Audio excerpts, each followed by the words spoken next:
Hey folks, Lee Jandro here with Abundant Grace Fellowship in Keene, New Hampshire. And I don't know about you, but I'm kind of tired of the technical stuff that I've been going through, trying to get live back up in place with Facebook. So there is an audio recording of this morning, but I have people that rely on the fact that they can read the words, and the audio recording doesn't allow for that. And I also have some people who read lips. So I want to make sure that we honor them. So that's what this is about. This morning, I'm going to talk about what I call principles for making disciples. Some of you will remember a few weeks ago, I taught about making disciples. That was part one. Then in the middle of it, I put another teaching in the midst of it, and now I'm just, if you will, finishing up. And one of the things that I find is we don't all use the same language. And I think it's important. Like, I don't know about you, but everybody has kind of their coffee shops they go to. I go to one chain locally, and I try to do most of my coffee business, if you will, at a local shop and things. But years ago, I used to go to Starbucks, and part of that was because at the time it was convenient and it made sense for me. And so the other day when I saw this little story, there was this grandmother who walked into Starbucks. And like so many of us, sometimes it's about understanding the culture. I remember the first time I went in a Starbucks, I was down in Virginia or North Carolina, somewhere very close to there. And a friend of mine took me in. He says, I have to show you the culture of Starbucks. And I went, culture. Okay. So I'm big about culture. And so I thought about it, and I watched him and he showed me what you did and what kind of coffee do you like here?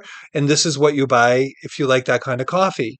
The biggest complaint that I hear from people that aren't big fans of Starbucks, other than that stuff, is that people don't know how to order what they want when they go into a Starbucks. I just want coffee. Well, this grandmother walked into Starbucks, and as those of you who go into Starbucks may know, uh, I was reading this thing. This guy was standing behind this little old grandmother, and she walked in and she did what most of us would do. She walked in and she ordered a coffee, and she got asked what name she would like on it. She goes, "What name?" She goes, "Why don't you just call it Bob?" And I laughed when I read it, and so did everybody that saw the video of this whole thing. But she was serious. It's not making fun of her. Her culture was, why are we naming a cup? Those of us who have gone to places like that know that they put your name on the cup. So when I talk about disciples and discipling and discipleship, people they have their own thoughts. How did we get here? What do we do? Um, I believe what I'm going to cover today in this video incorporates most of the things that I talked about this morning. But you may miss some of the on the scene thing where I was talking in front of a church gathering as well as online when we lost our system. And so you may want to go listen to the audio as well. And I'm not saying you ought to, but again, it talks about some of the things I'm going to talk about. A couple of weeks ago when I talked about discipleship and disciple, I said that in the New Testament, we find the word disciple 269 times. And we only find the word Christian 3 times. So at the writing and the usage of the word in Greek, the word disciple, and even Aramaic, because it would have been Jesus speaking, the word disciple is used multiple times, roughly 90 times, as many times we use the word disciple. So the usage of the word is important. So what I want to talk about is, first and foremost, is what a disciple is. So the word disciple is used to describe the followers of Jesus. And Jesus commanded us to make disciples. He didn't command us just to evangelize the lost, Matthew 28, verse 19, but he asked us to make disciples of all nations. And so even though only 3 times is Christian used and 269 times discipleship, or the word disciple, is used, what we don't see a lot is an emphasis on making disciples. What we hear about is a teaching, in some respects like this, about being a disciple. And what does that mean? So the actual meaning of the word, it's multifaceted. It means one who follows Jesus. It's one who sits at the feet of the teacher.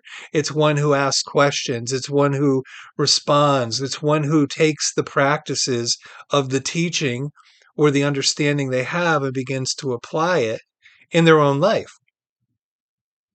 And so in the contemporary church, what we often see is we see people say, well, I'm a disciple of Christ, or I'm, whatever that means to them, but we don't see any activity. We don't see any action.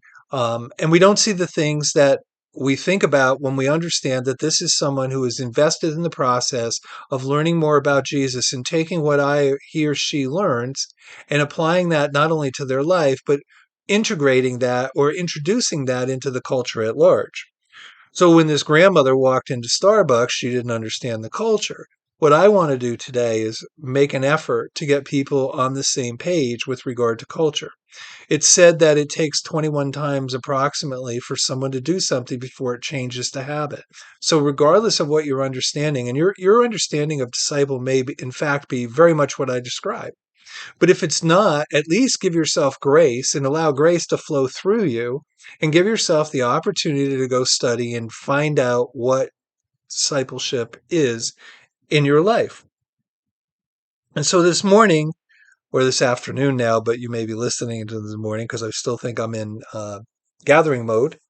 I want to talk about principles, the things that I've learned and the things that I make an effort to activate in the people's lives around me and the things that were activated in my life.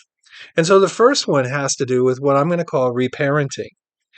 We have a lot of families that are broken, and what I mean by broken, we don't have nuclear families. We oftentimes don't have a father or a mother in the home at the same time with the children. A lot of people oftentimes are foster children. As the culture changes, what it makes me understand more and more is that the church has been absent and has been absentee in the process of what we've been asked to do. And so if I'm going to teach people about being a disciple, part of it is teaching them that there's a godly way to be in submission one to another, that there's an understanding of who the Father is and his love for us, that it has to do with covenant, it has to do with a godly household. There's things that are active in a godly household that may or may not be in a household that's not following the ways of Jesus. And so our church fellowship, like so many, is a family of families. And we function to the best of our ability as the household of God. And one of the primary functions is that we want to reparent, if you will, people who have been through brokenness. I myself came to the church. I came in. I was the product of divorced parents, um, and I struggled with that. And it meant I had to pick one over the other. And then I came to the church after years of being in 12-step program, and I came in, and all of a sudden, the world was a different place. And so I needed to be reparented, not only by God Himself, but I had to God's my father, but I had to understand, and I didn't understand, that there were men and women who were going to come into my life who were going to become like spiritual parents, if you will. And I didn't trust anybody. And as I shared in the meeting this morning, and you're welcome to go listen to it, there was a guy named Bob in my life. And Bob came up to me, and he was this big, burly, contractor, sweetheart of a guy. And when he started talking to me, I realized my radar wasn't pinging. And over the years, we became very good friends. And we hung out a lot together. And when I left that fellowship and moved on in my life, left that geography, if you will, moved to the other side of the state, another man came into my life, as well as other people, husbands and wives, who came into my life and took me under their wing. I would like to tell you that I got it all overnight, but it's a process. Discipleship is not a microwave process. It is a long, marinating process of learning to trust one another, believing what they say, of embracing principles and seeing how those principles apply to my life. Some people said it happened to me this morning after the meeting as well. Somebody came up and said, "Do I call you pastor?" I said, "I just want you to use my name. My name is Lee, and I will do my best to be available to you in the process that you go through." And there's many men as well as women who I've been in process with for many years. Some of them have made great progress. Some of them didn't always make progress. Some of it was on me and some of it was on them. Just as my own particular journey with men and women who entered into my life, I didn't always follow what they said and I paid the price for it in some levels. So there's a reparenting process. The next one is that I think the church at large needs to stop focusing on the crowds and how many people are there. That if you read our mission statement, it says that we love people, we train people, we equip people, and then we repeat that. There's people in my life as part of the discipleship process that I am working hard to engage and equip them so they can stand on their own 2 feet. And I'm going to suggest to you that you go listen to the audio recording because I think I was in a different space this morning on some of this with regard to this. It doesn't mean you're getting any less here. But if I wanted to be a disciple, I would want to know all the nuances of what that means. That's who I am. I want to research stuff. I want to find out answers. You know, why did 12 disciples stay and thousands of people who just got fed and heard all the teachings of Jesus? Why did they depart? And we know that the disciples said that we would leave to Jesus except you have the word of life. So it's not about who's there in the sense of how many people are there, but it's about who's there. The people, I said this to my children many, many years ago, and it wasn't in a negative way. But sometimes one of my children, my wife and I have 5 children between the two of us, and sometimes children have felt like one got more than the other.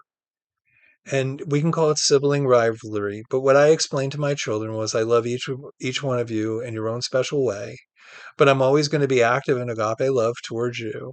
But one of the things I will tell you, the more time you spend with me, the more you will get out of me. And I think that's true in all areas of life. That the more time we spend with somebody, the more time, the more our own life changes. So I think that we need to focus on equipping people and we need to focus on discipling people. And we need to realize some people just come for a good time. Some people come because they have a need and they don't know what the need is. And hopefully we'll be able to see them move, more towards the following of Jesus and standing more on their own 2 feet. But between here and there, I think that attraction doesn't work as well as getting involved with people and allowing the flow of the anointing that each one of us carries in one another's life. So I'm not a big fan of consumer Christianity, and I think it's really important that each one of us um, take time to make sure that we're not.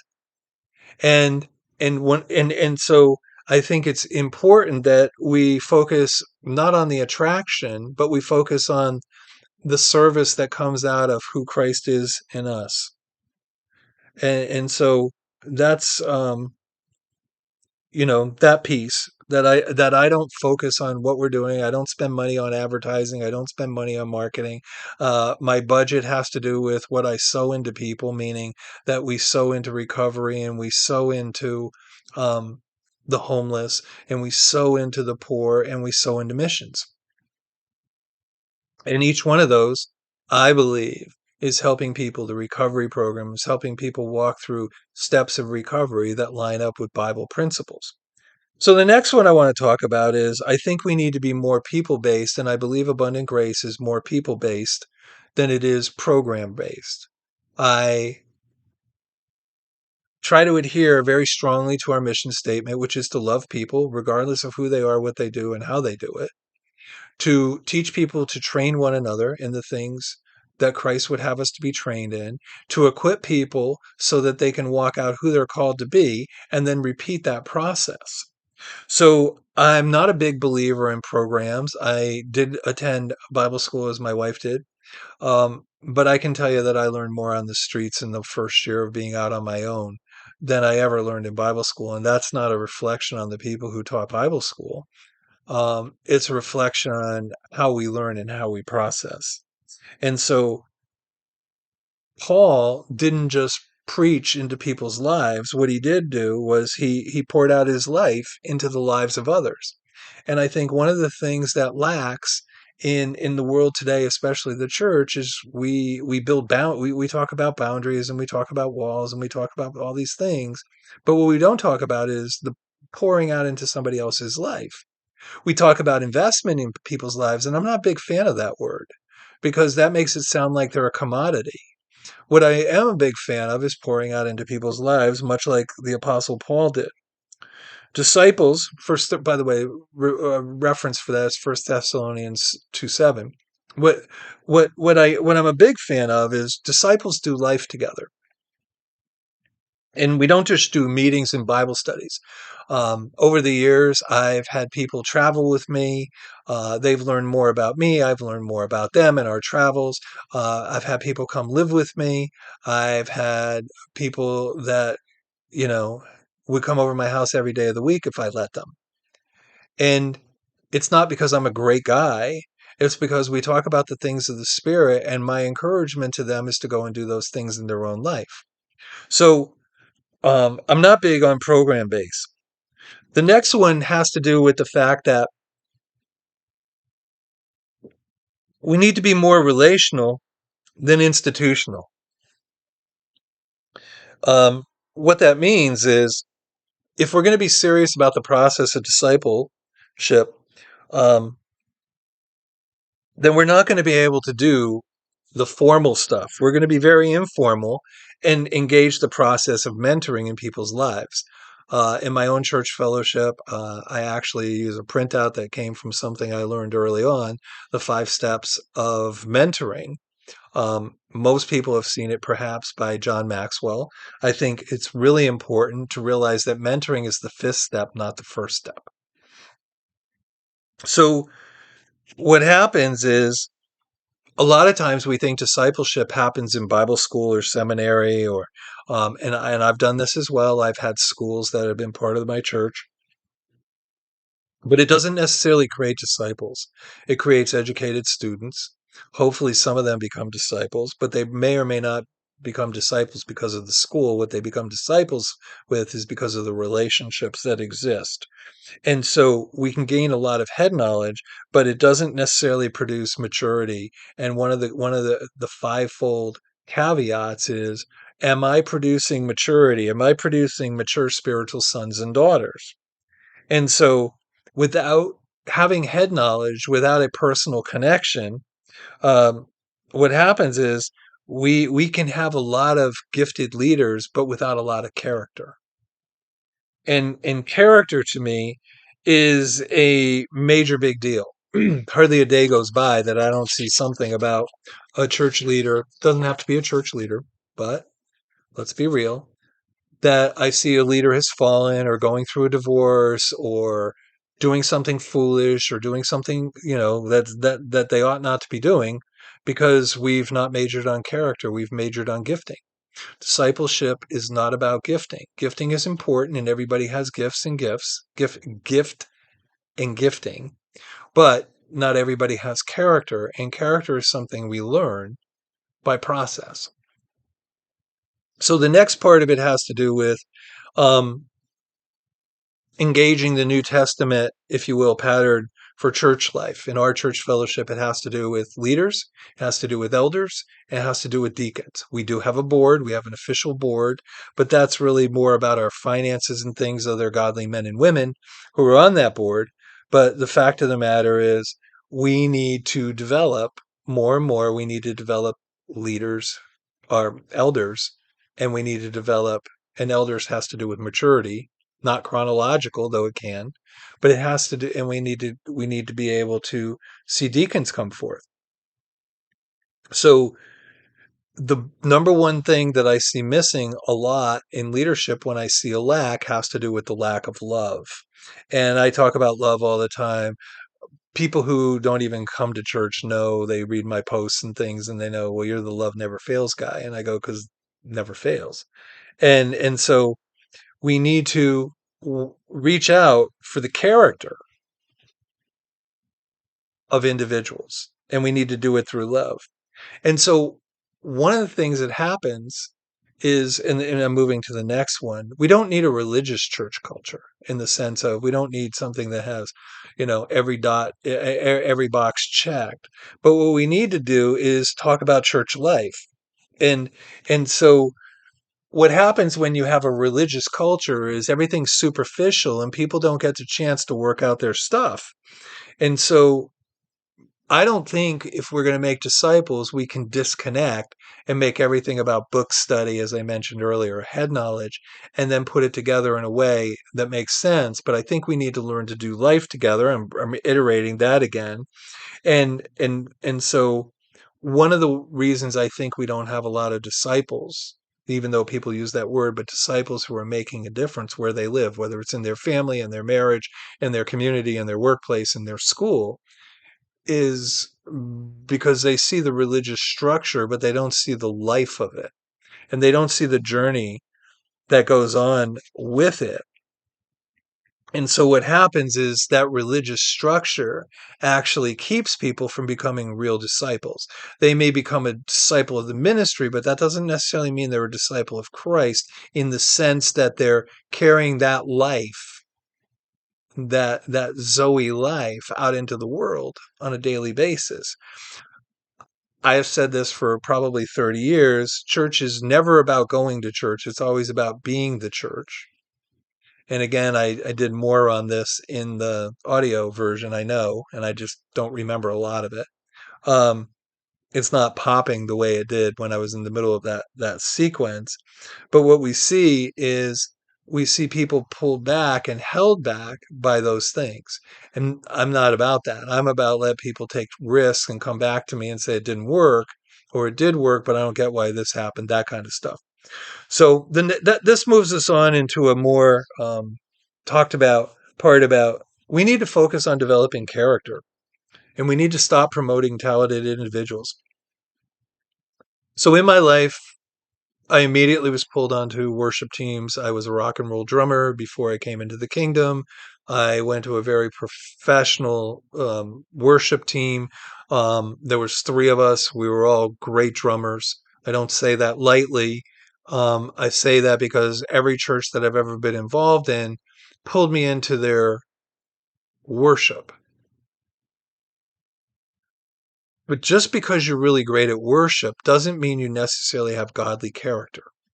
And one of the things I'm going to be talking more about is what I said to a friend of mine who came to me and told me about a circumstance that had occurred. And we were talking about it, and there was a blow up between a ministry and an individual. Like think ministry and then think layperson, or think a person who doesn't have a title, which I'm not going there. And I said, well, if you had a child and every time that child came into the living room, they walked over and peed in the corner, what would you do about it? And they said, well, I'd teach them not to pee. I go, but we have people that are on worship teams and in ministry, and they treat people like crap. The equivalency of going over and peeing in the corner of the room, and no one does anything about it because they don't want to lose the gift. They don't want to lose the worship leader. They don't want to lose the worship team. They don't want to lose the minister. We don't want to lose that deacon. We don't want to lose that giver because they give lots of money to the church. I don't care. I don't care. For me, I learned the hard way that you can have the greatest gifts in the world and have little or no character. And I learned that in part because of the mistakes I made coming into the kingdom. But I also learned that because I had godly men and women who pointed out when I was walking in areas that I ought not to be. Like when my wife and I were going through a troubled time after our son had been involved in a terrible accident, just to use one of those things. But I also had men who stole from us. And the list can go on. There's nobody who's a believer who hasn't been betrayed. The more you love, the more you open yourself up to being vulnerable, and you will be betrayed. But that's because we haven't dealt with character a lot. I used to hang out with some people that if I was to give you names, you would possibly know them. And, but what I saw was many of these people were young, and many of these people didn't have character, and they didn't work out their differences, and they went through terrible divorces, and children all over the place, and spouses who don't go to church anymore, and kids who could care less, and kids who have never seen their father, and all this crap, which ought not be. And so, if we wouldn't let somebody pee in our living room, we need to stop letting people pee in our church gatherings. Yes, I understand some people go 0 to 100, but it's our responsibility to take them aside and help them bring reconciliation to that. Instead of being like years ago, I taught on birds of a feather, and I talked about different birds and how they affected the church. Well, one of the dirty birds in the church is the pigeon that just goes and craps everywhere and make a mess, and no one deals with him or her, and then they move on to the next church and continue the process. So let's start focusing on character. Um, when let's stop lifting up people who don't have character, who may have great gifts, but the gifts are without repentance. That means you can be a doofus, go sit at the bar and be drunk all night, put needles in your arm, and still prophesy. So let's begin to look at that, and let's stop letting pride pull people away. The next one has to do with we need to develop teams in abundant grace fellowship here, and I imagine this is the case. Um, Not that their whole work is to anchor what leadership is doing, but it would be nice, and we've just run into this. Our church isn't all that big, and we have people who are really dedicated, but we have people who have been injured, who have been in the hospital, have gone through, loss of family, need rides, all those things. Those things all add up really quickly. But if we don't disciple people into knowing that they can stand on their own 2 feet, what happens is we're always going to be, diapering the kid. And that doesn't work either. The next one has to do with what I've called for years an orphan spirit. It's not the Spirit of God, but it's the person who does not see God as their father, may struggle with authority in the church, which means they struggle with leadership, despite the best efforts of the spiritual moms and dads in the fellowship. And we need to look more seriously as what it means to be an elder, what it means to be a deacon, what are the criteria, if you will, for these things. And we need to multiply, we need to replicate. As I said earlier, we need to love people, and we need to train people, and we need to equip people. And then we need to do it all over again. And the process of discipleship is not a day-to-day thing. I mean, it's not a week-to-week thing, and it's not a 1 year and we're all done. I ran into a man yesterday, with my grandson and I went to have coffee with my wife and a friend, and we met them downtown. And a gentleman came up who sees me on a certain day of the week, and he sees me with somebody, and he introduced me to his wife, which he didn't know I already knew her from another realm. But he introduced me to her, and he said, "Yeah, this is one of the guys I see every week and everything." And he goes, "How long you been going there?" And I said, "I meet with that person that you see at for 6 or 7 years," because that's what discipleship is about. It's about process. It's about getting together. Sometimes people go through difficult times. I am grateful for the men and women who have been in my life since the day I walked through the doors, practically.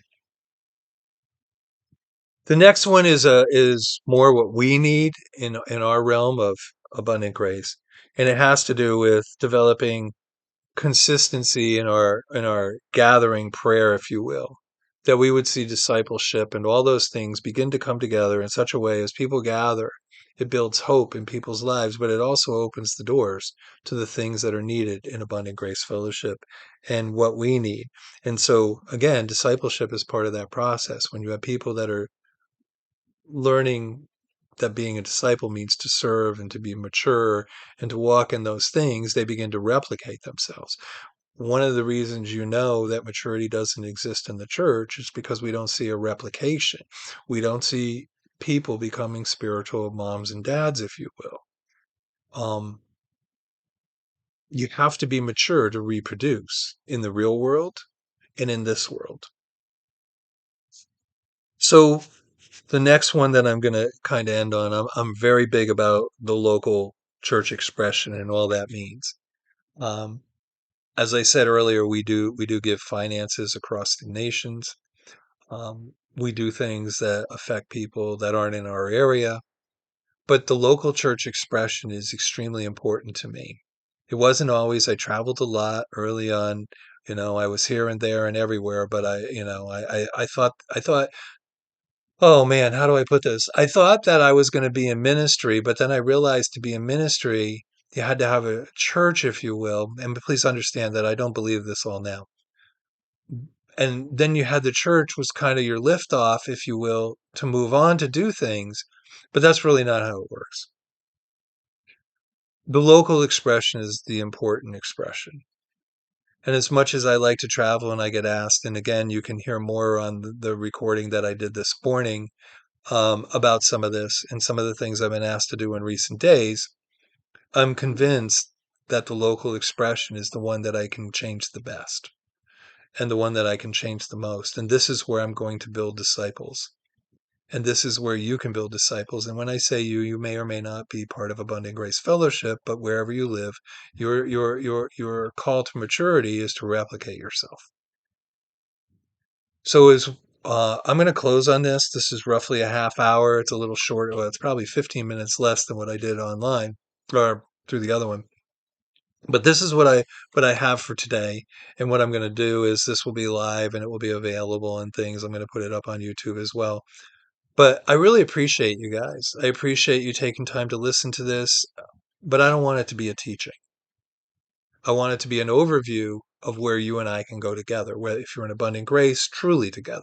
If you're not in abundant grace, that's fine. But how do we move ahead? And how do we move ahead collectively? The things that we want to change, the politics of our era, good, bad, or ugly, whatever you believe about that, the economy, and all those things. Um, we need to talk about the creator, the creative, and establish him in the lives of people. So, with that said, I'm going to pray. So, Father, in the name of Jesus, I thank you for each person who listens to this today. I thank you, Lord, that you're giving us the creative ideas to fix the technology needs within our church fellowship. Lord, I know there's answers that I don't know. Father, I'm at that I don't know what I don't know. Lord, I pray. I pray that you would make disciples of each of us, that you would prick hearts and you would prick minds, Lord, and we would see ourselves becoming everything that you've asked us to be. So we thank you, Lord Jesus, and we bless you. And I bless each person who's watching this in Jesus' name. God bless.